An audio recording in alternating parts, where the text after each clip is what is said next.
Well, here we are in Washington, North Carolina, and it's with great pleasure and honor that I'm sitting here with a friend of mine, Maurice Tubbs, who served with me in Vietnam in 1968 and 69. And Mo, I want to thank you so much for taking your time out to come over today and talk to us about your service and your life and so forth. And I think I'm just going to start by asking you, where were you born and raised? I was born in Glasgow, Scotland, and I was pretty much raised in Scotland, Canada, and here. Now, what were you doing in Scotland? Was your dad in the military or My something? father was in the Royal British Navy. Okay. In the Second World War, he was I forget those landing crafts, what you call a landing craft? LST type? With the front end of them Yeah, shot down. LSTs, yep. He was there at on the D-Day? on D-Day in the British Navy, and anyway, I don't know too much about what he done, but it wasn't good. Of course, it wasn't good because it was D-Day, and my mother. He met my mother. I was born just after that in '45, and anyway, she's full-blooded Scottish, and he's full-blooded English, and I'm half and half.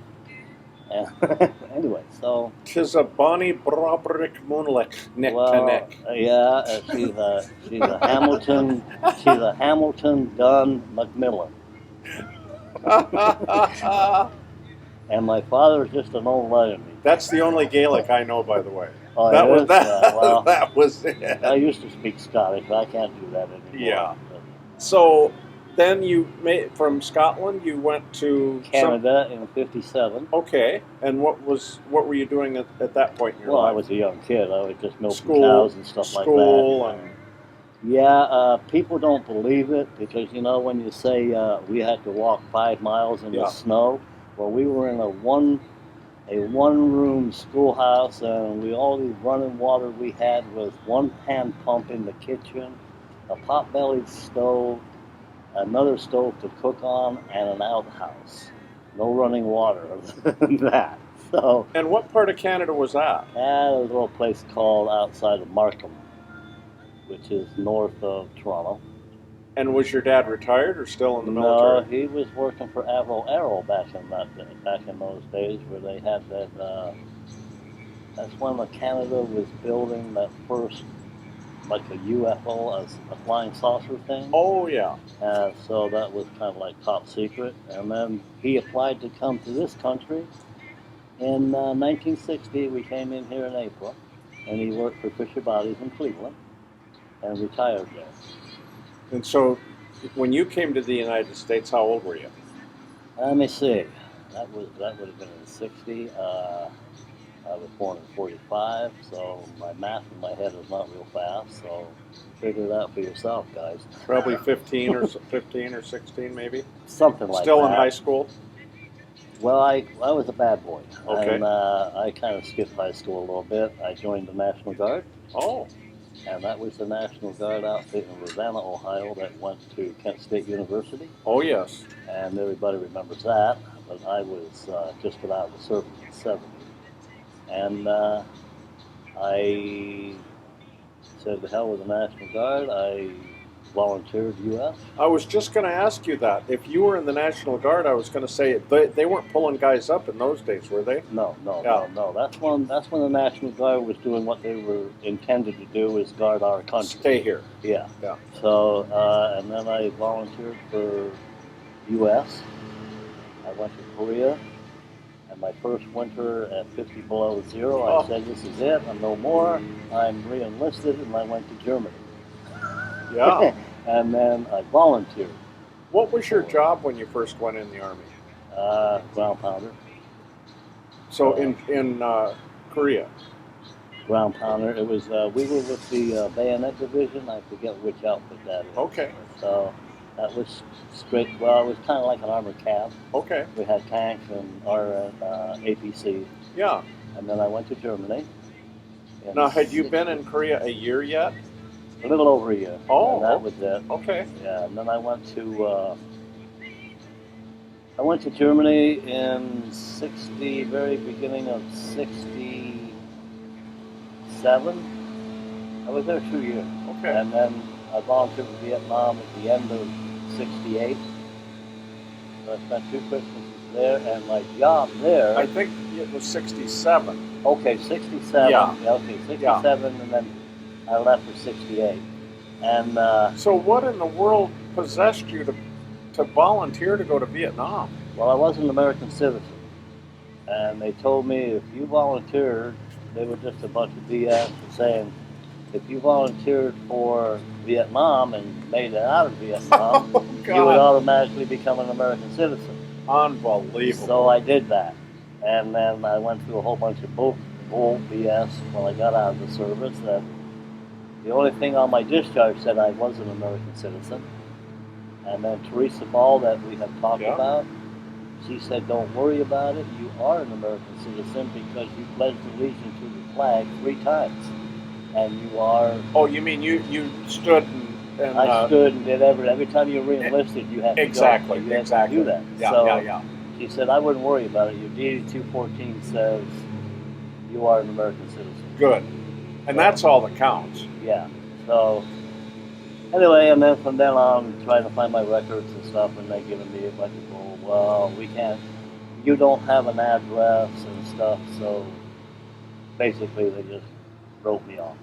When you went to Vietnam, do you remember you flew in?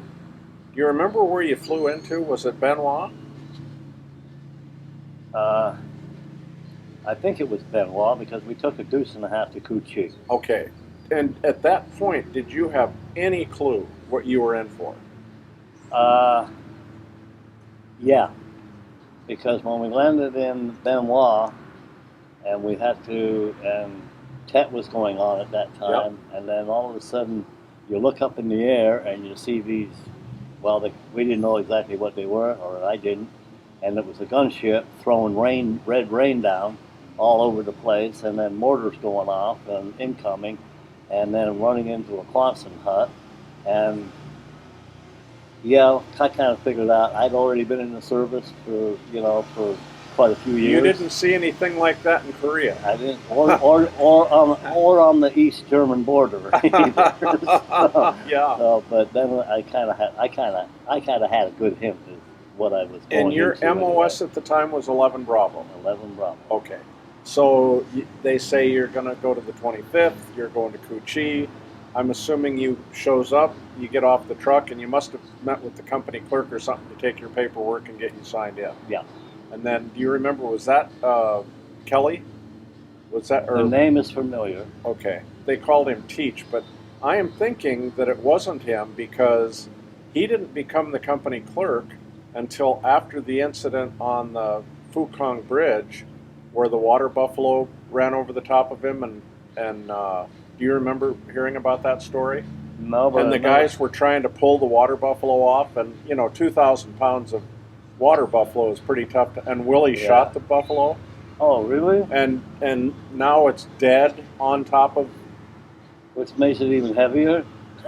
And then not only did they have trouble getting the buffalo off of him, the bullet went through the guy's leg. Oh my goodness. And so now you got Papa-san screaming and yelling about the water buffalo. Yeah. So it was a real chaotic thing. And that man's name was Dave Kelly. And Dave Kelly, his nickname was Teach, because he was a teacher before he came to Vietnam. Okay. And he was, when you were there, he was the company clerk, but I don't think he was when you walked in January or February of '68. He was out in the field in the platoon at that point. Okay, then I don't know who was back there in that little hooch that we was at. Then the company clerk was on the other side of our hooch, and he used to stay. There was a small communication bunker. Yes. A tall one. Okay. And I know that he stayed in there. And then that one night when they came through the line, and I don't know exactly when it was. I think it was in January. And we were talking about when you were in Cu Chi, and Cu Chi came under attack. And of course, tell us what your experience was with that. Well, like I said, with Hacker, with little Hacker, that he was in front of me as we were going out, and of course we didn't have the weapon, and the bunker opening is right there, and he turned the damn light on in there, and then a couple of seconds later RPG round hit it, and of course I was pissed off. I'd already been wounded once, so I don't need it again. Yeah. You know, so I wanted to kill him. And then that morning, finally morning came around, and that's when we saw the satchel charge, where all the weapons were. Yep. The armory. Yeah, the armory. And then when I went around the corner, of course I was hollering Wolfhound, Wolfhound, because across the street I noticed an M60 machine gun set up. Oh, so yeah. I'm going Wolfhound, Wolfhound, Wolfhound. And then I looked over, I saw my Jeep. They threw a satchel charge on that, and it looked like in a cartoon where it was like this. Wow. And believe it or not, it was still drivable. The drive shaft was still connected. Oh, for heaven's sake. But it wasn't drivable enough to go too far. You know? So that night when you were in the bunker, there must have been a lot of explosions going off, probably RPGs. Yeah, now where the RPGs, no, okay, let me back up a little bit here. All of a sudden, this guy come running, and he had his hands over his eyes, and he was on the line. I forget what, the perimeter. Yes. He was in the perimeter, and I guess he caught a flash of something that blinded him. Oh, wow. And he's running like this and this, and the company clerk and we got a hold of him, and okay. That's when I found out my Jeep had been blown up, because I was going to put him in the Jeep and run him up to the evac. There you go. So, but I couldn't. So then the company clerk, I forgot his name, he grabbed him and he took him away, evidently to the hospital. And then then daybreak looked. Then it became daybreak, and the outhouses and stuff used to be way down on the other end, and then there was this little circle light, and it was kind of a little well overgrown area. Yeah. And some MPs were walking around there, and then all of a sudden we heard brr, brr, brr, and that's where Charlie and them came up on there. We didn't even know the damn the tunnel was there. All that time, that tunnel had been there. Of course, Kuchi was built on the tunnel. Correct. So, anyway, so then I walked down there. Still didn't have any weapons. Because by that time, they were blowing up. They were all over the place. Right. And talking to the MP, and I said, where the hell did he come from? He said, he come out of that hole right there. You know, blah, blah, blah. And then things finally settled down. And then the next night, they brought in a triple deuce, a 113, which I drove for 2 years over in Germany. They brought 113 in and sat there, and we were going to spend the night there, and I said, nah, I'm too short for this shit. I'm going over to the Quantum hut, and I'm staying there for the night. Yeah. And then it was time for me to leave. Yeah. And I was out of there. Now I'm going to back you up On to the when shrapnel? when you first came into country and you joined the 2nd Platoon. Where were they at the rubber plantation at that point? No, they were some kind of fire base, and I don't know where that was at. Okay, and it might have been Crockett, it might have been... No, this place was, okay, it was the first time Willie and I got out in the field. They had a firefight the night before that, and we were coming through a cemetery, and then we set up a perimeter around the cemetery, and we, a brand new 2nd lieutenant, I'm brand new, he's a brand new 2nd lieutenant, but I was a Spec 4, had a little bit of time in, and we came upon a canister that was cracked in half, which was CS gas. Oh, yes. And I had pulled my bayonet out, and I was poking around in there to see if it was booby trapped, and the 2nd lieutenant came up behind me and kicked it. And all that stuff got in my face. No. And I knew the direction of where the rice paddy was. So I'm trying to see where I'm going, and I'm running to the rice paddy and trying to wash out my hands. Then I forget who the medic was back then. He came up, cleaned my eyes out and stuff, and I looked at that second lieutenant afterwards, and I said, you know what? You're lucky you're still alive. And I'm a new guy, and I said that to him. Was that Per Nugent? I have no idea, but he got 3 rounds in his forehead about a week later. That was Per Nugent. Okay, so he was an idiot, excuse me, but he was an idiot. We got fired upon by a couple of Charlies that was in a ditch, and it was an open, well, it was like elephant grass over there, about 3 foot high. And he told me, which I had to do for it, he told me, and some other guy, I don't know who he was, he said, okay, we're going to crawl up there and get this SOB and stuff like that. And this guy had been there already for about like 6-7 months. He said, to hell with you, there's no way I'm crawling up there because artillery's coming in pretty soon. Yeah. And this second lieutenant crawled out there, and of course they could see the grass doing this and everything. And then from what we saw, he kind of put his head up like that, and then we heard 3 rounds from an AK, and he got it right in the forehead. Wow.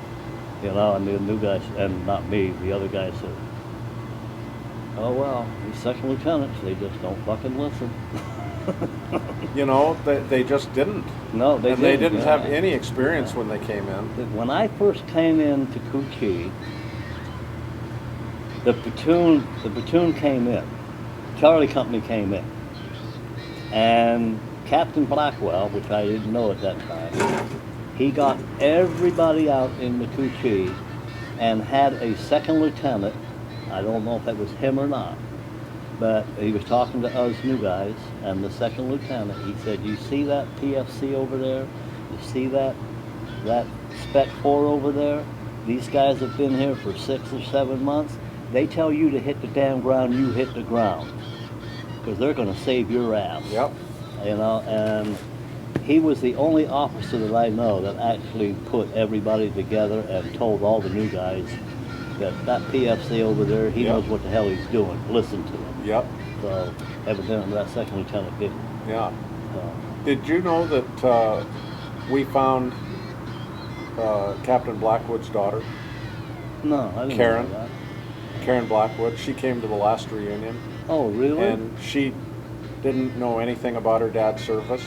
Oh. And then all of a sudden she got to meet guys that had served with him and so forth. What a thrill for her. Yeah. You know, so she's on the website, and she's Facebooking all the time and so forth. But so yeah, his daughter.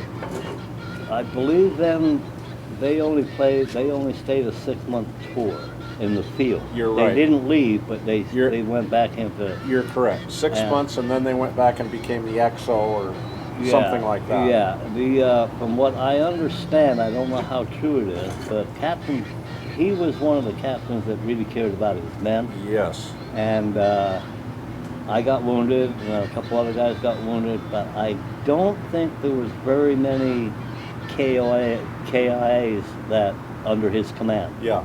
So he was damn good. That's one thing he didn't do. That's one thing that he did do, is look after his men. Yeah. And he didn't put us in harm's way if he had to. Yeah. You know, so. What kind of a soldier was Willie when you 2 guys were together? He was good. Yeah, he was good. He did everything he was told to do, like me. And like me, he didn't know what the hell was up or down back then, you know, but he learned real fast. He was there when he saw me go flying through the air. So. And he walked point. Was he? You know, I don't know, because after that I was there. Maybe I got you. Less than a month before I got hit. I got you. I don't really know what he ended up doing. Okay. But I do remember. I think it was a Sergeant Yeager. I'm not sure, Yeager or something like that. When I got hit, and I crawled back. Thank God I had enough sense to know which way to go. Because this is an opening when I come out of the rubber plantation. It was a clearing of maybe 50 feet or so. Yep. And I was pretty much in the middle of it. Be a perfect place to. And I thought it was a bird coming out of the damn bushes. And the other guy had been there for a while. He said, grenade. Oh, like, man. where am I going? There's nowhere to go, and I got 2 belts M60 ammo on me, and I got all those dupers on me and stuff in a 45, and I got hit. I remember flying through the air and landed on my stomach, and then I tried to get up. I couldn't get up, and I ripped everything off of me. The only thing I had was a 45, and I crawled. I did the 100-yard dash in minus 10 seconds. The low crawl? Yeah. The low crawl. Yeah. And I think it was Sergeant Yeager, maybe not, or Yager or something like that. He said, "Tubbs, you left your ammo back there." Oh. And I said, "Well, if you want it, go get it." And I just kept going. Yeah. And then the medic grabbed a hold of me and Yeah. picked me up and put me behind a tree, and then all hell broke loose. There was rounds flying over my head and stuff like that. And If I said the name Doc Schwartz, would that ring a bell?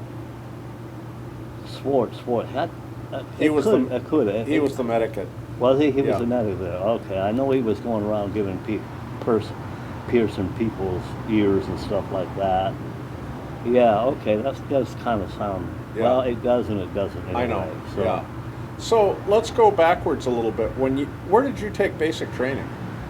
I took basic training in Fort Jackson, South Carolina. Okay. And as a civilian kid, what was your impression of the first time you got in the Army? What do you remember about that? Being told what to do, and I was the kind of person that was never somebody that was being told what to do. Well, I want to ask you a question. So, you lived out of the country, and you signed up for the Army, so then they made you come to America to go to basic training, is that? No. His folks and them had moved down to. Oh, okay. No, we immigrated Oh, I see. in 1960 to this Gotcha. country. Okay. Now it makes sense. And then I joined the National Guard. Gotcha. That makes sense.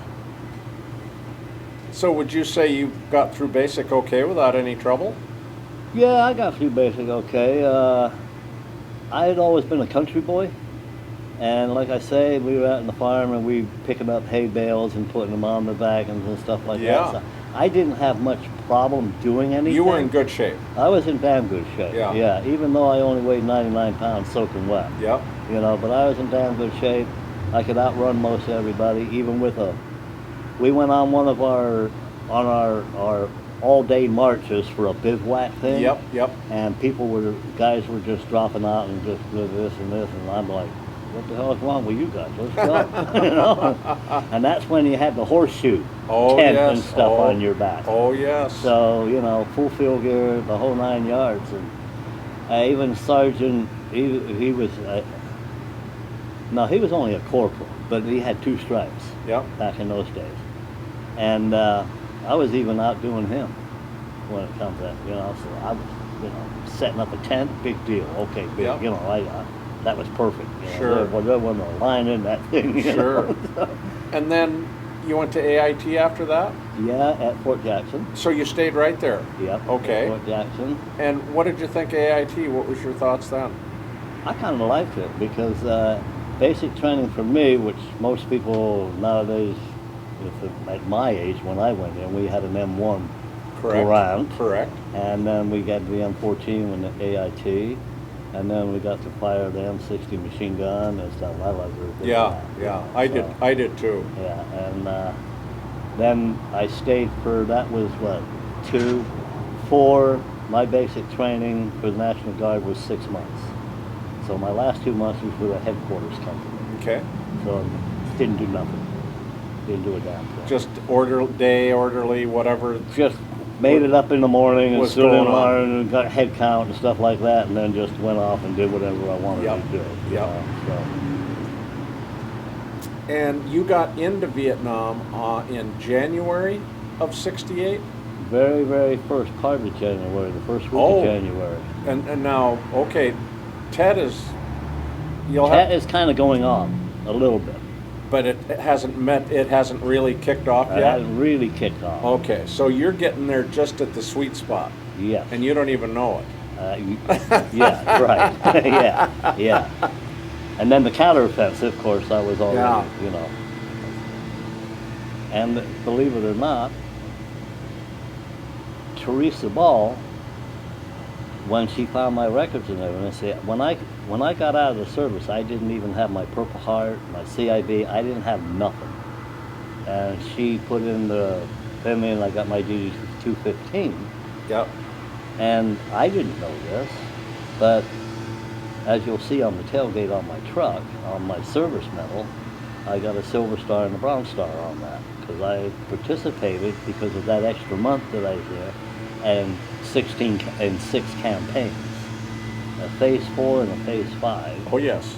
And I don't remember what they were. Yeah. But, Yeah.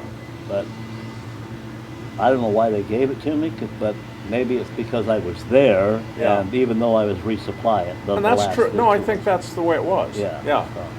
Yeah. And do you remember the first time when you were in the field, and you may have already said this, was the lieutenant the first guy that you actually saw get killed? Yeah. So that was the first. Was it the last, or did you see somebody else? I can't remember his name. He was tall, blonde-headed kid. That was Cohen.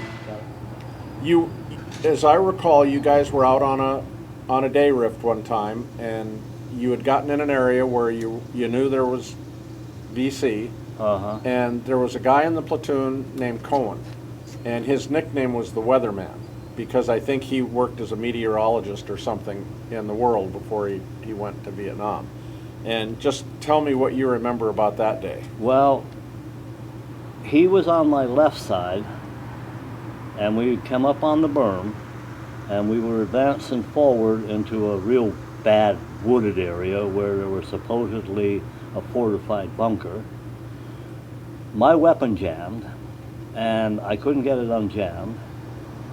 So I turned around and I went back to the company commander, and Captain Blah said, "What the hell are you doing here?" And I said, "This son of a bitchin' thing is fucking jammed. I can't get it out." He gave me his weapon. Oh, for heaven's sake. And then I went back up there, and then that's when I saw him and Doc.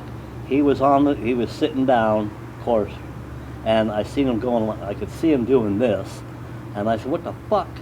Excuse my language, but hey. I said, "What the hell?" And then I looked, and I saw that hole in his forehead, and I said, "Well, do something." And Doc said, "I can't do anything for him. He's dead."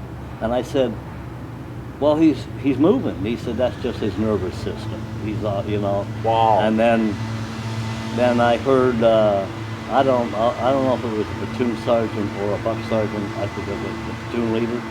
He said, "Okay, Tubbs, get over in that area over there and get into a position." So I did. I found a little hole in the ground there, and I went in there. And this part here, I don't know. 2 guys were crawling, and they looked like they had steel pots on, but I would have had a dead shot at them. And then I realized they were 2 GIs from not Charlie Company. Delta maybe, or it could have been Delta or Echo. I Oh, don't wow. know. Wow. But I realized they were crawling, and then I just let it go, and then they disappeared. And then next thing I heard was, "Okay, everybody pull back. We got an airstrike coming in." So napalm probably. No, it was 500 pounders Just- and 1,000 pounders. Just tunnel coming in. busters and okay. Yeah, and I don't know what happened to those 2 guys. I don't Oh, know my if they got gosh. the message or not. But then we stayed overnight. I stayed in that little hole all by myself, and of course that was a scary night. And you didn't sleep, no way No, in hell. no. So and then the next morning we got up and we went into where the bombs were dropped and stuff, and there was a dead VC. No, he was North Vietnamese, the hat and everything, and he was like this, and his mouth was partially open. Of course, I had a cigarette and I said, "Here," and I put it in his mouth and his lips, and he's laying there smoking dead. Sure, sure. Crazy stuff like that. I saw that more than once. Yeah. So anyway, and then we went back, and that was the first firefight that I had actually really gotten into, and that was kind of scary. But that was before I got hit. I think it was before. No, that was after I got hit. because I did go back out in the field for a while, but my leg wouldn't let me pull the rice paddies.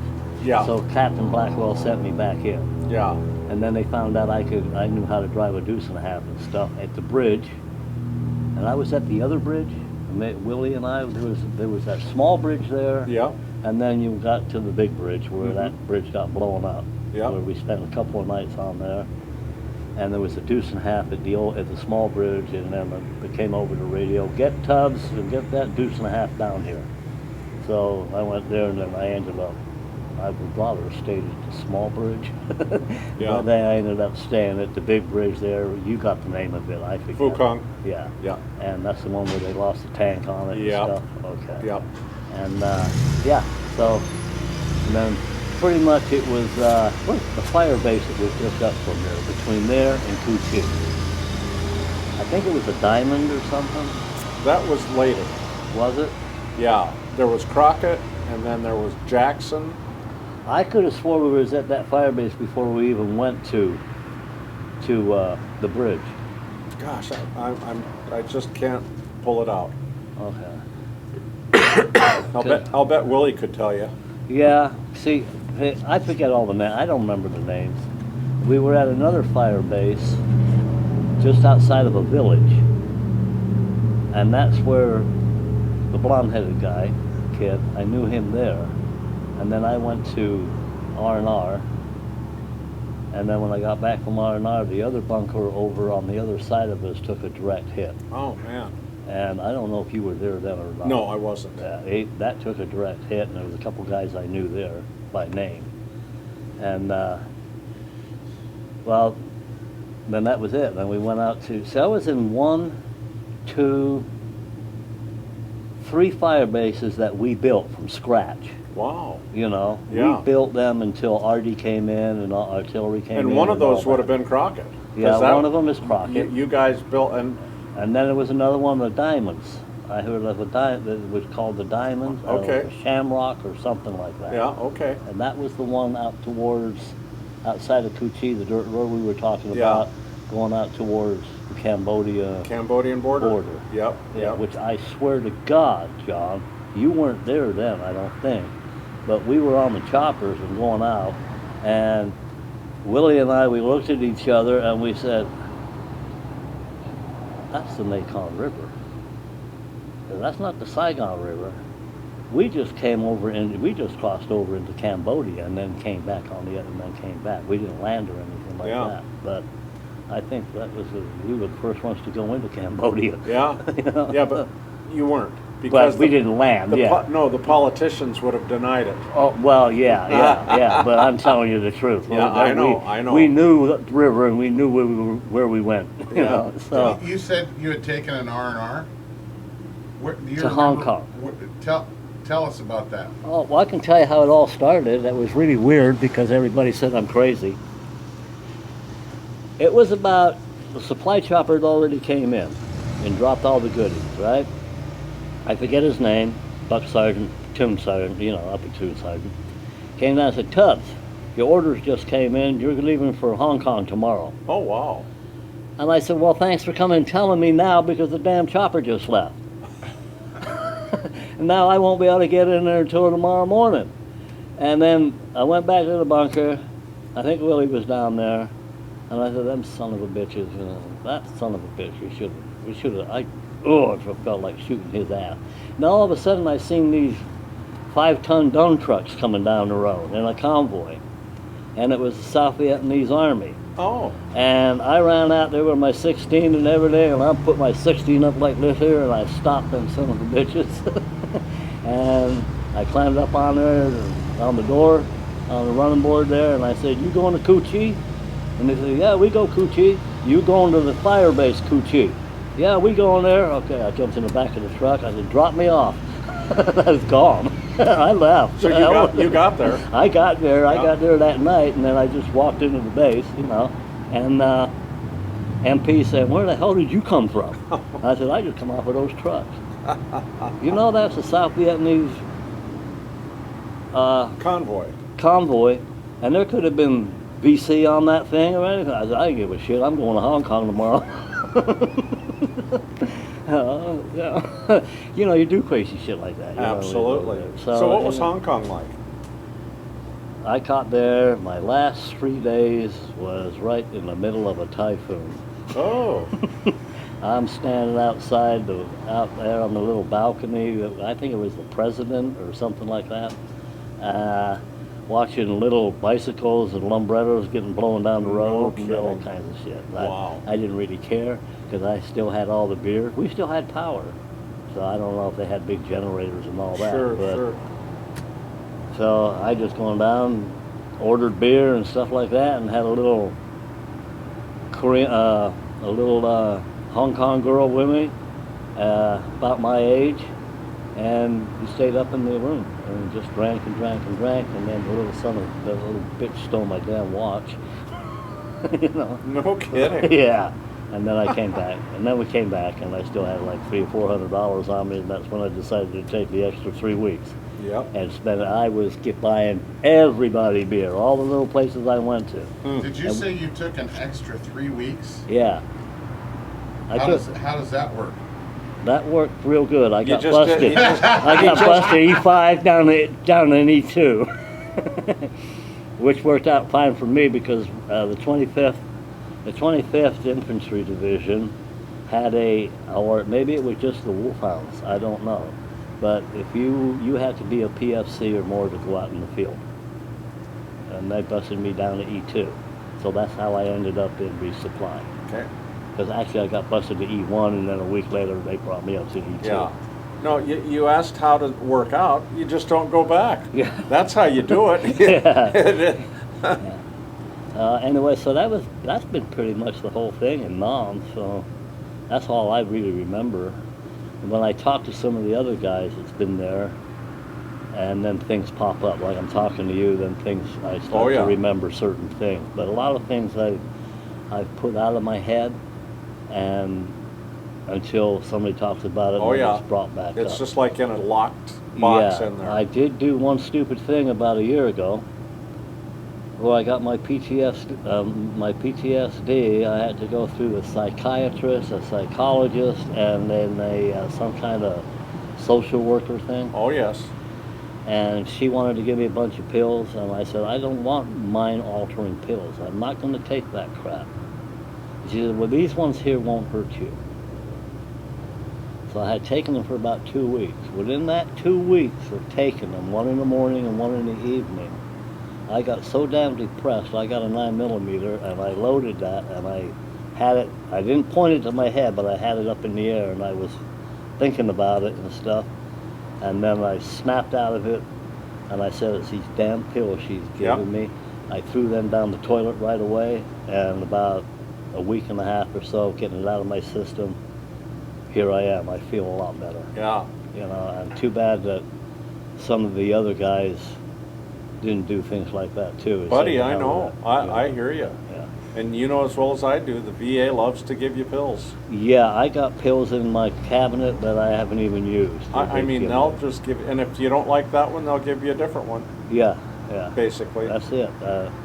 I got that. Well, I got some of that oxycodone. Oh, yes. That's still in my cabinet, and when I almost lost my finger, when I was telling you about that down in Florida, here and there, they gave me that because I didn't have any pain whatsoever, because it cut the nerves. Oh, yes. So I didn't have any pain. So I was I don't need to take this stuff. I'm not hurting, you know. So Yeah. I still got it there, and my friend up in the mountains, she said, "You still got them?" I said, "Yeah." She says, "Well, give them to me." I said, "No." Those are real easy to get hooked on. Yeah, they really are. I already knew about that. Yeah. See, that's why I didn't take it. So, what month did you leave Vietnam? Would that have been January? Oh, no, because I got there January. It was a 13-month tour. Oh, so you were there an extra month. I was there an extra month, so I stayed there January, so actually for the 13th of February, so I didn't leave until the end of March. Oh, I'll be darned. Okay. And where did you go when you came back to the States?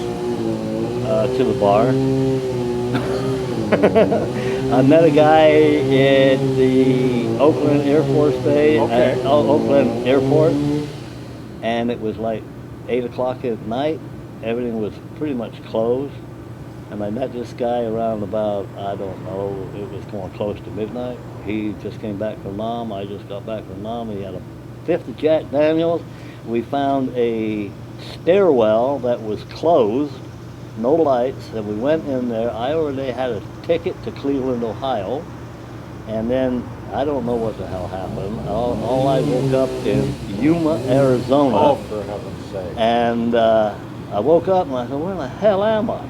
This isn't Cleveland. She said, no, you were so drunk we couldn't wake you up and everything. I was supposed to change planes in L.A., but I didn't make it. And this is a pretty good story here. And I got off the plane in Yuma. Back then it was a very small airport. Yeah. All it had was a chain link fence that was about 3 feet high. Yep.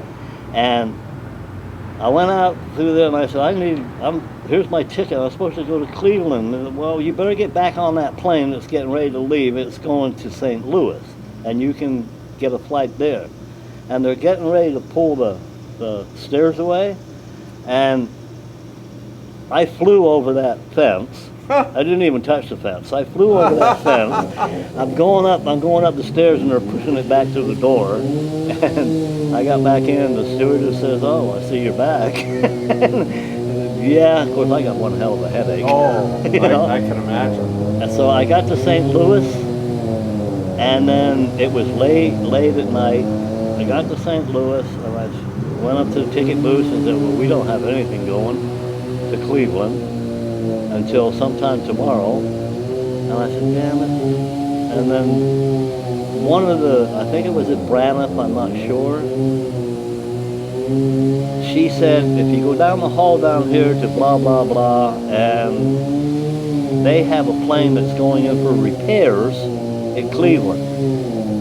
And I went down there and told them my story and stuff, and they said, well, it cost you $2 to get on the plane. Oh, for heaven's sake. And it was an old 4-prop job. And we get on there's me, a sailor, and about 3 or 4 stewardesses. That's all was on the plane. We're going to Cleveland, and it's thundering, lightning out there and stuff like that, and then all of a sudden I see the far engine on the right side out there. There's flames coming out of it.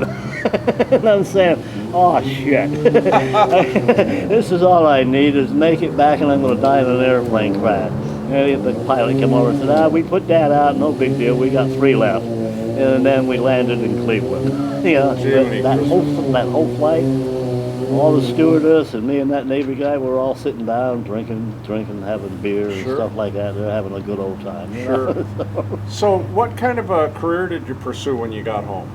It was called most of it was called a homeless. And how did that, I mean, I know this is going to sound weird, but how does a person find themselves in that situation? Well, when you live in a small town like I did, it has more bars than anything else in it. I was like me and this other guy that was in Nam. He was really messed up when he came back.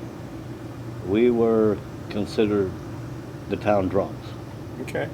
And of course I went through where some old Second World War veterans were in and said, you guys lost the war and all that kind of stuff and everything. You guys lost it, and you didn't really fight a war over there. Of course, they didn't have a clue as what a jungle warfare was. Right. But, and that just made me feel even worse than I already felt. If I was drinking, I couldn't hold a job. I had one job at Mountain Line Corporation. I stayed there. I worked there for 3 years, and I worked my way up from the ground floor up to second shift foreman, but I drank a lot. I had 2 DWIs within a year, and then I had another DWI the following year because of being drunk and stuff. And I got married, and I don't even realize why I got married, and got divorced 6 months later. And she took the kid and went off. So you had a child? I had a child. Son or daughter? Daughter. Name? Her name? Annette. Okay. So her mother ended up being a big drunk, and to tell the truth, she was kind of doing everybody in town. Of course, I was drunk. I didn't realize all this. Sure. And then she took the kid and left. And I said, to hell with it. I had a little bit of money left. I bought a backpack, a sleeping bag, and I hit the road. And I ended up in New Orleans, and I found Skid Row. And thank goodness I had a little bit of this Army training in me in Vietnam. So I went to Skid Row, and they have what they call a labor pools, where you work, they send you out and you get paid every day when you come back in. Yes. I worked there for about 6 months, living in a flop house, and then I built my money back up because I quit drinking. I still smoke, but I quit drinking. So then I stayed in one of the fancier slop houses that cost $2 a night compared to 50 cents a night, where all the stinky, smelly winos stayed. Okay. And I ended up on a straight ticket, which was a continuous, on a dock watch. And all I did was watch a gauge for 20 hours, 30 hours, however long it had taken to empty the barges from oil going into the storage tanks.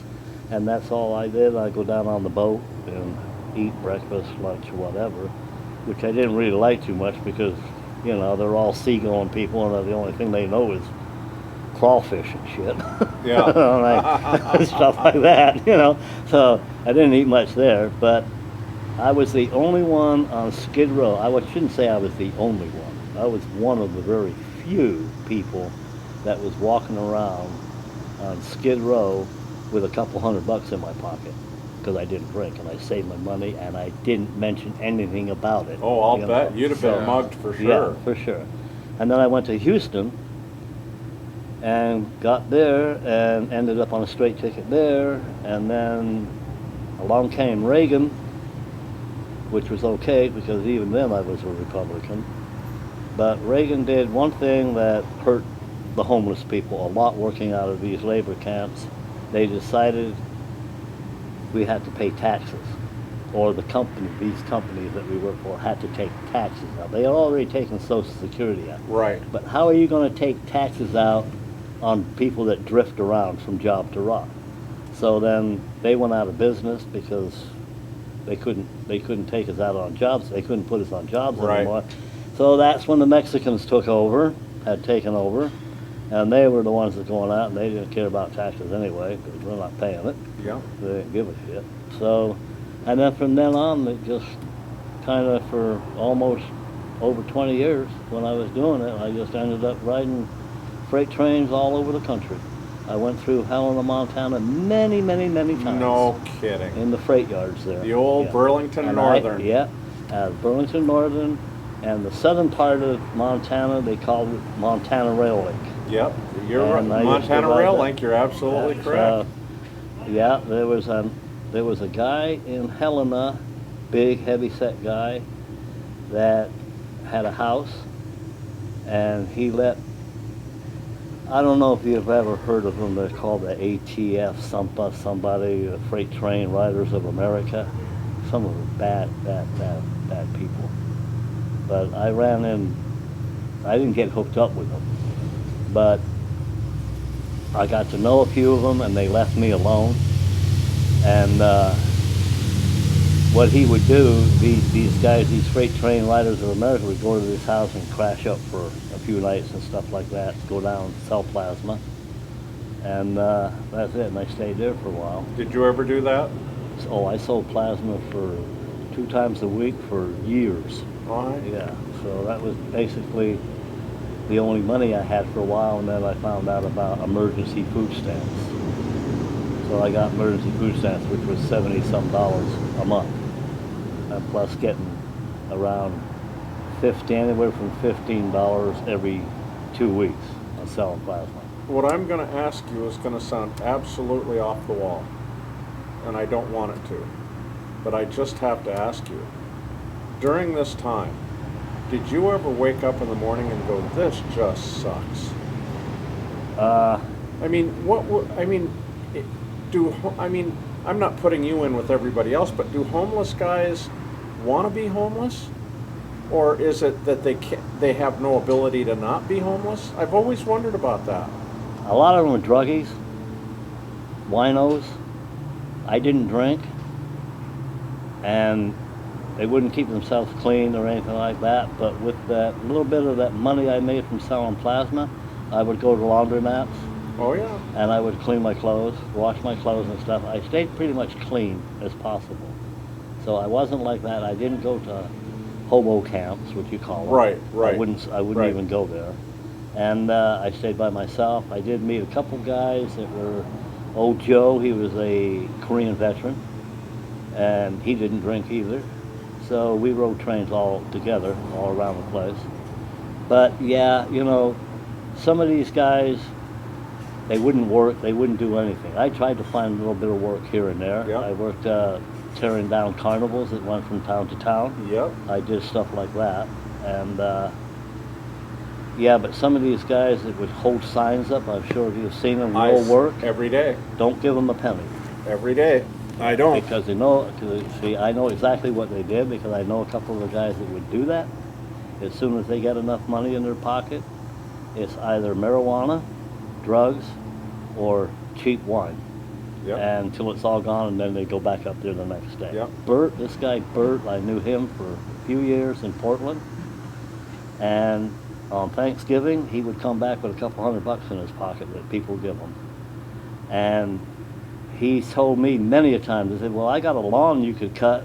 And he would say, I'd make more money just sitting right here. Exactly. So, Then sometimes when you're really hard up for money, then you would do ZZ Top impersonations, take pictures with people, and I've had a lot of guys come up because I got the camouflage patch, and they'd come up and say, do you know ZZ Top? And I say, yeah, I know them.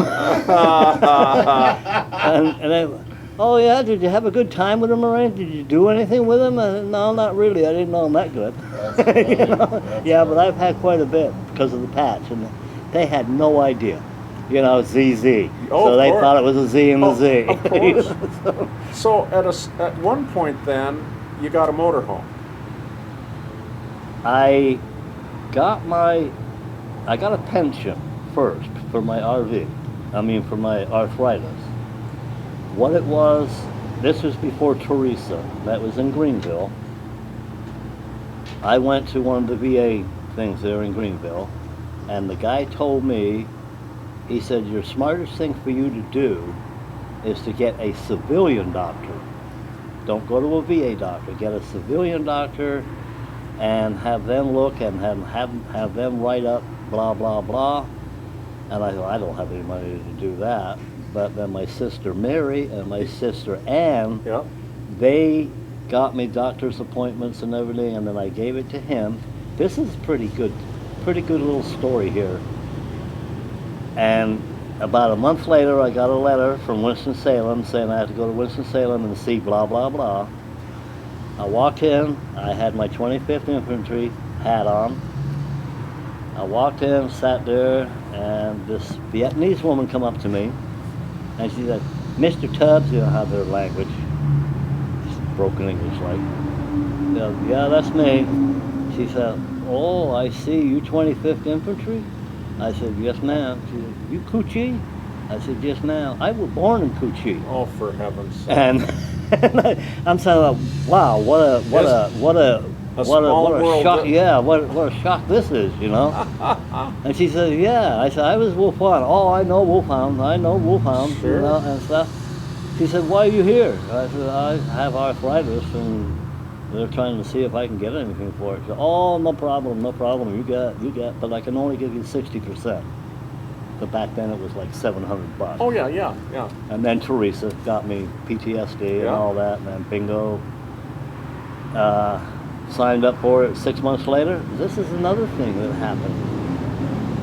Within 6 months, where guys have been taken up to a year and a half before they get it, within 6 months, they sent me down to Jacksonville down there, the Marine Corps base, to see the last psychiatrist and put it in the computer, and then the computer does everything nowadays. They just put in whatever, and then the computer puts up the rating system. Oh yeah. And then within 6 months, it came back due to me being, how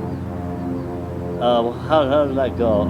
As far as being dressed real good, you're not groomed real good, you have problems talking to people, you're having your nightmares and every once in a while, not constantly, but every once in a while, and you don't have the ability to be taking care of yourself, and blah, blah, blah. Therefore, we will give you 10% on your hearing, Yeah. and whatever. And then it came up, I continued to read, and then it said you are 100%. So then I was getting $2,900 and some odd dollars. So now I'm getting over $3,000. And to you at this point in your life, that's real money. I was rich. No, I mean that was like real money. That's what I meant. I was rich now. You Yeah. know? So that's when I bought Was it my very RV. difficult to handle that since you never had that availability to money? Did you like freak out, or did you go out and? My friend up in the mountains, Casey, she got on my case about a lot of things. I went and bought a 2000 and some odd Saturn, which had trouble. That was before I got my PTSD. And then I got my PTSD, and I went out and I bought a brand new car, and I only had it less than a year. And I said, I want a pickup truck. And then I bought a pickup truck, which was 2006, and I only had that about a year. And then I went right down here in Washington here Yeah. at a Toyota dealer, and I bought a brand new truck, but it was a 4-cylinder. And she was getting mad at me. She said, "What are you doing buying all these vehicles? What, are you crazy?" You know, and I said, "Well, you know, I just got a bunch of money. I had like about $30,000 on me, you know.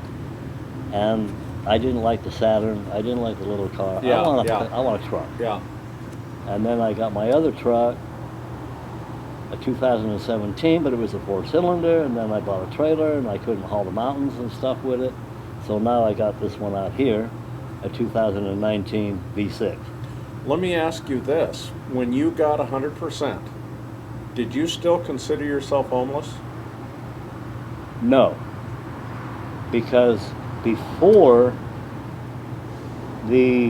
about a year before I got my PTSD, my sister, which lives just up the road from me, and her husband, who is so-so, my sister said, "I can't do this anymore. I can't be living in that old RV anymore and going around and doing this. You're too old." So Tony built me a little cabin. He had three pieces of property up here in a wooded area, and he got everything cleared out. He built me a little cabin, a 14 by 24 foot, and he said, "Okay, Mo, this is yours." And I wasn't paying anything for it. Wow. And he said, "This is yours until you die." He said, "I hope it's pretty soon." He was just kidding. That's funny. That's funny. He said, "I hope it comes soon." Yeah. Yeah, I hope it comes soon, because I cleared all the property out. I got grass growing in there and all that stuff, and it looks halfway decent. And you know, he was just kidding. But anyway, so then I got my PTSD, and then I offered to give him $400 a month for it, for staying there, you know, and then I pay my utilities and stuff. I think I pay somewhere around every month around $550, phone, TV, Total. and stuff, everything. Yeah. I got a wood-burning stove in there. In the wintertime, I fire that up, so I'm only using the lights and water heater and the stove. And it gets so hot in there, I have the front door open, even when it's almost like around here, 20 degrees outside. Oh my goodness. I got 2 windows open, I have fresh air coming in, and it's still 85 degrees in there. When you were riding the trains, how did you deal with the winter and the cold weather? How did you not freeze to death? The good reasons why I never froze to death, in the summertime I would go up to Portland, Oregon, or Helena, Montana, and go up by, what is that, White something lake? Whitefish. Well, I go up there around Whitefish in the summertime, and then when... Which, by the way, is some of the most wonderful real estate on earth. Yeah, it is. And then when fall started coming around, then I would go down to either Yuma, Arizona, Oh. and or over to Tallahassee, Florida, and then when And spring came, all this was by train.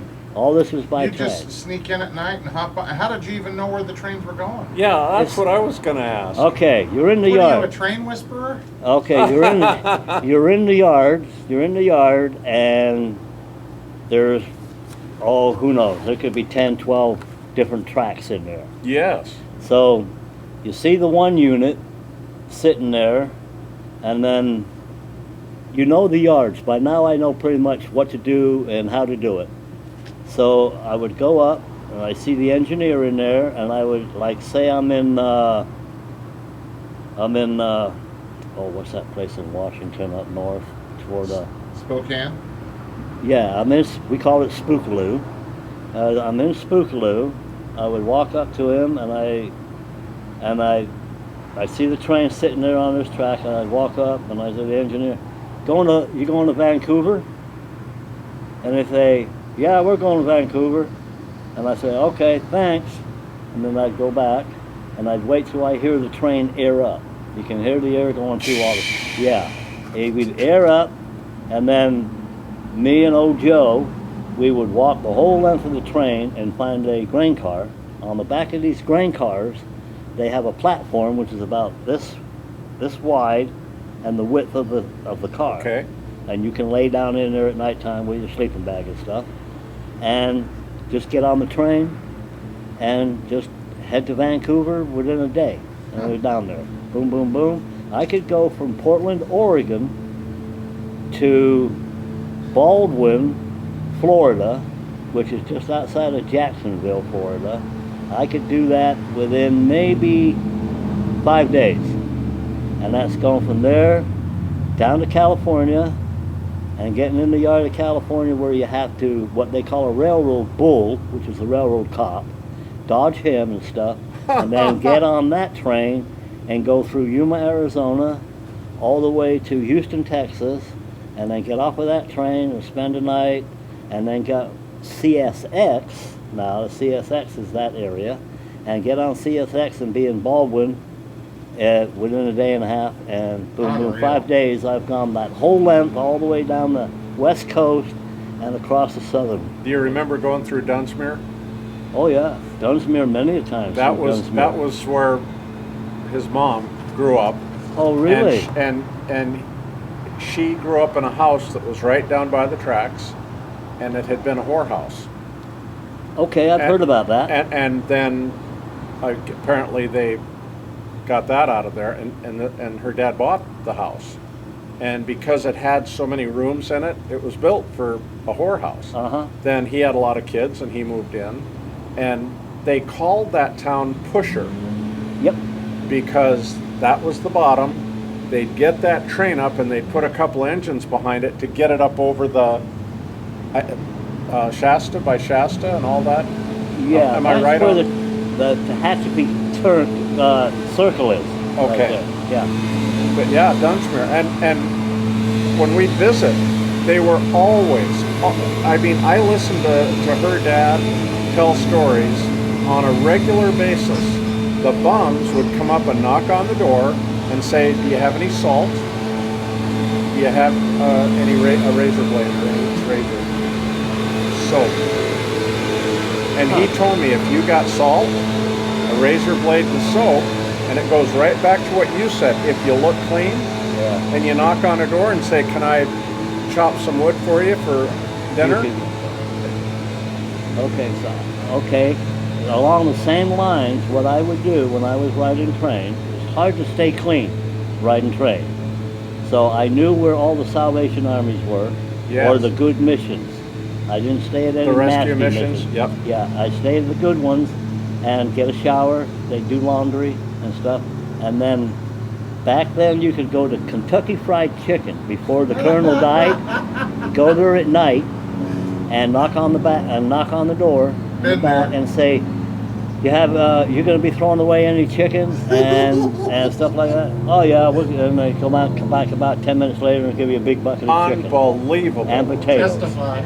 and stuff. They don't do that like anymore. Was that like a feast or what? Yeah, oh yeah. For a guy on the road like that? Yeah. Oh, brother. Yeah, or sometimes if I was hitchhiking and I get stuck in a small place and there's a little gas station there with a convenience store, Yeah. I'd walk down there early in the morning and walk in, set my pack down. I had a nice looking pack, kept it clean, and I would walk in and say, hey, I've been stuck here for 2 days, can't get a ride, I don't have any money.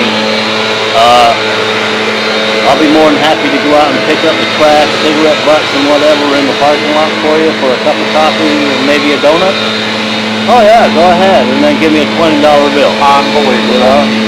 So people are pretty good. There's a lot of nice people out there, That's and what I there's mean. there's a lot of, you know what, Jerks. SOBs out there too. Yeah. You know, but get off of my property. You know. So, and you mentioned Old Joe. Was it a loner's business being a bum on the railroad? I mean, there wasn't groups of guys that traveled together, or Yeah, there was these guys here, like I was telling you about the Freight Train Riders of America. Okay. They're the kind of guys that you don't ride train with. I never rode a train with them. These are the type of guys, if they didn't like you, they would throw you off the train when it was moving. Oh my God. Yeah, they were nasty And guys. keep your backpack. Yeah. Did you ever get busted? You said having to avoid the bull. The bull. It was Did a you ever good one. get busted or beat up or mugged? I never got beat up because anybody would even look like they were. There was one Mexican guy out of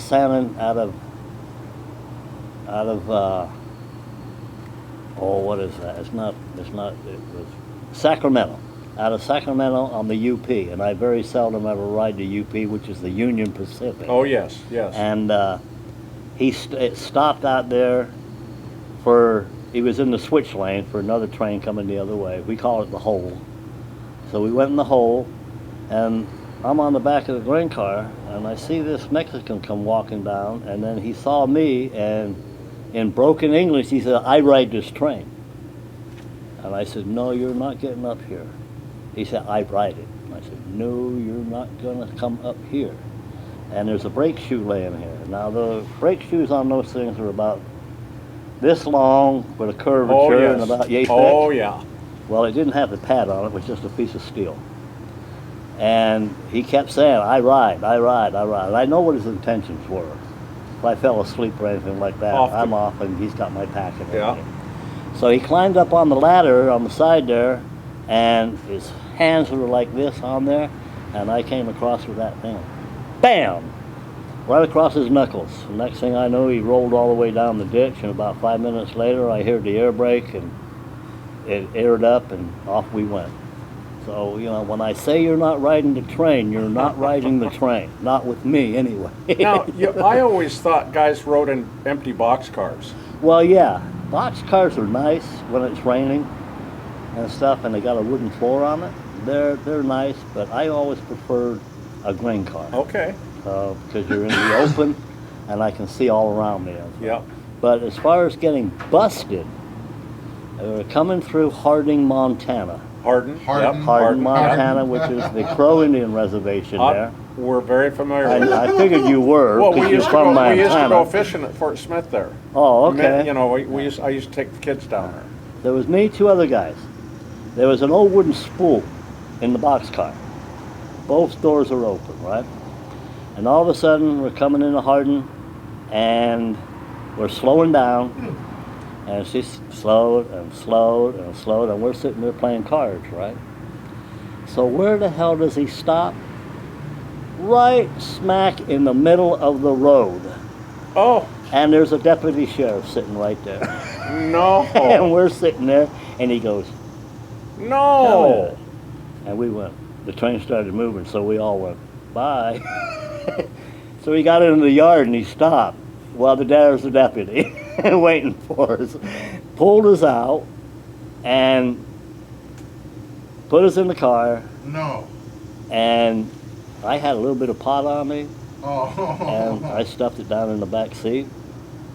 And did the fingerprint thing, in the photograph, and I'm back, and I'm saying, oh wow, we're really bad criminals. They're taking our fingerprints Sure, and taking sure. our picture. And he says, shut up. And I said, it's a free country, I can talk if I want. And then some other guy come walking in, and he saw my hat, and he said, 25th? And I said, yeah, Wolfhound. He goes, yeah, I was a Wolfhound. And I said, well, then let me go. He said, I can't do that. So he ended up going to court, and the judge says, this one guy, he said to him, $100 fine or 10 days in jail. And he says, do you accept a credit card? And me and this other guy, we were like, wow, we almost fell out of the pew, And do you accept a credit card? Jiminy Christmas. And he said, yeah, we do. Bailiff, take him across to the ATM machine. That was the last we saw him. Then he asked the other guy. He said, how do you plead, guilty or not guilty? He said, well, I was I there. don't have $100. I was there. So I guess I'm guilty. And then he came up to me, because it's the Burlington, and he says, how do you plead? And I said, well, as far as I know, as long as it's a garbage train, we call it a garbage train because it's mixed with everything, and there's an empty boxcar that you're allowed to ride. And I don't see any railroad bull here. Some guy stood up and said, I'm the railroad bull. No. No. And I said, well, I threw my hands up in the air. I said, well, I guess I'm guilty.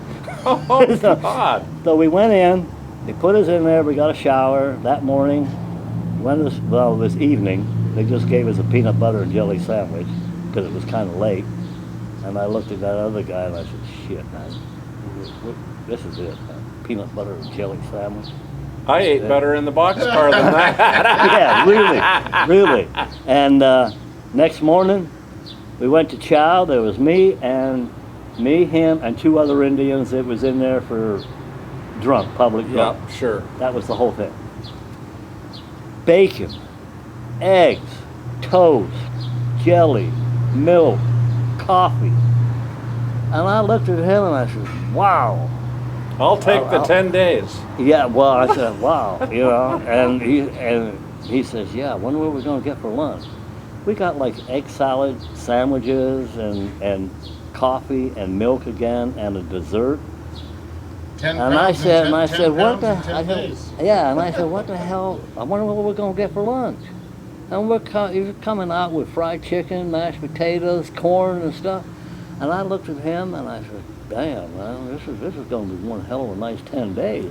I'm actually going to put on weight, Saturday morning rolled around on the last of it, and it was a woman, jailkeeper. She came around and said, okay, Mr. Tubbs, it's time to go. And I'm holding the door closed. I said, no, I don't want to go. I don't want to go. I don't want to go. How many days in? 10. Oh, 10 days. Yeah. So I don't want to go. She says, you got to go. And I, got up to the desk and there's your backpack. Don't go to the railroad yard. I said, the way you've been feeding me, I'm making a beeline right to the railroad yard. And if they do anything, I'm going to punch them right in the nose. So it's a 20-day. I don't care if it's a 50-day. He said, get out of here. So we grabbed our stuff and went right down to the yard, caught the next train out. Didn't see a sheriff or a cop anywhere. Yeah. They knew fine well that's where we were going.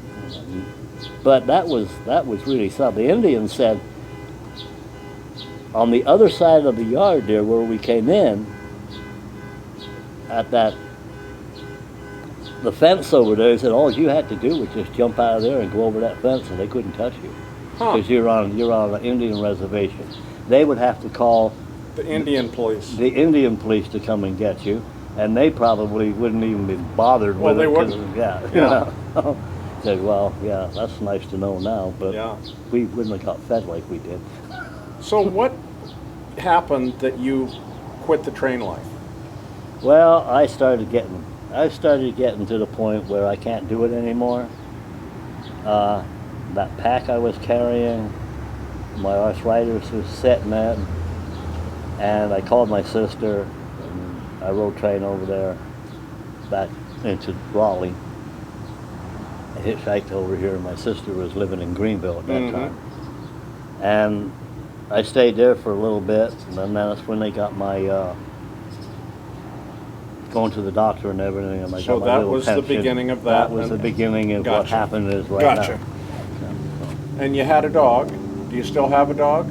I had Kona, but half shepherd, half husky. That's the one. Did you hear about the story on that one? Go ahead. I was in Oxnard, California, and I was tired, and I was laying down by the side of the, kind of like in a little clearing by the bushes with the tracks right there. Now, Kona was the type of dog, I didn't have to teach him much of anything. He kind of went along with the riding the train and stuff and knew what was going on. What he would do is he would lay behind me, no matter where I was at, and he would lay down in either the tall grass or behind a bush. And then if anybody was approaching me, I would hear a very low growl, like a like that, and that to wake me up and let me know what's going on. Well, he went like that. I was sound asleep, and he went, I heard a low growl. I looked up. There's two great big Mexicans standing on the rail track, and one had a big rock in his hand and the other one had a club in his hand. I went like that, get him. When about 120-pound dog that looks like a wolf comes at you, you stop dead in your tracks. And he got like maybe from here to the wall right there by them, and I said, sit. And then he stopped, he sit, but he was still growling at him and growling. And I said, I know you understand English. Do not move. Don't do anything until I tell you to. And what I want you to do is you with that big rock in your hand is like this. I said, I want you to just don't move, don't push it out in front of you, don't do anything, just drop it. And he dropped it right on his toes because he was wearing tennis shoes. And I could see that, like that from when it hit him. And I told the other guy, drop the club. And he dropped the club. And I said, now, very, very slowly, turn around and walk away, slow. Do not run until you get out of sight. And then I gave Kona a great big hug and all that stuff, and we went down to the barbecue place. I got in the dumpster there and pulled out a bunch of scrap pieces of meat and stuff, and I rewarded him. Yes, yes. You could have seen you should have seen their faces when they saw that dog. See, his mother was full-blooded German Shepherd, and his father was 100% full-blooded Alaskan Husky. Oh, wow. So on his back, he had short hair like a German Shepherd, but around his mane, it was a thick hair. It almost looked like a lion. And he was mistaken every time for a wolf. Yep. So, and then we were in a little place called, somewhere in Wyoming, Evansville, Wyoming, Evanston, Wyoming. Evanston. And that was the last I saw him. I didn't see him anymore. He was probably out running around because I never tied him up. He was probably just out running around, and I think he got run over by a train because he knew better than to cross the track when a train was coming, or there was a real swift river. Or he tried to cross the river and he got washed down, and I've never seen him again after that. And that was very, very depressing for about a couple of weeks, you know. So all in all, in your life, I've had a pretty good time. Not bad. Right now, we're in the last quarter of the football game, so to speak. Okay. Would you say you're about as happy as you think you could be right now? Yeah, you know, I'm saying to myself, I got it made. I got it made now. My brother-in-law built me that cabin. I got a brand new truck. I'm getting my money, and I've saved up a lot of money. I got quite a bit of it now. And, well, not quite a bit, but I got enough to survive on. Yes. But, yeah, and my whole life went a 360. You know, just boom. Yeah, and I only got a couple of friends that I like very much. Yeah. And other than that, I don't really give a crap about anybody else, Sure. you know. So, I mean, that's the way I am. Yeah. There's probably a lot of vets like that. Oh, yeah, you know? yeah. So, stay out of my business and I'll stay out of your Yep. business. And this woman up there in the mountains, she helped. Her and my sister Mary, she helped me, and Teresa. She kept pushing me and pushing Yes. me and pushing me to get my PTSD. Yep. And I know for years I've always touched base with your sister. Have that, you? that was always where I knew I could find out Oh, what, yeah, what yeah. you were doing, you Oh, know, where you really? were Oh. at, or how you were doing, and so Yeah. forth. Yeah. So she was always very kind. Yeah, But- she's a good woman. Yeah. Well, Casey, you didn't know very well. You didn't even know Casey. Yeah. Well, Mo, I want to thank you so much for coming and sharing your Yeah, life with us. I've enjoyed it. You know, And it's nice to be able to talk to another vet about what's. I don't talk to people about Yeah. my life in Vietnam, but I will talk to other veterans, combat veterans. especially the ones that were there. Yeah, especially the ones that were there, and combat veterans too. I used to hate the Marine Corps because that's all there is around here. Oh, yeah. Is the Marines.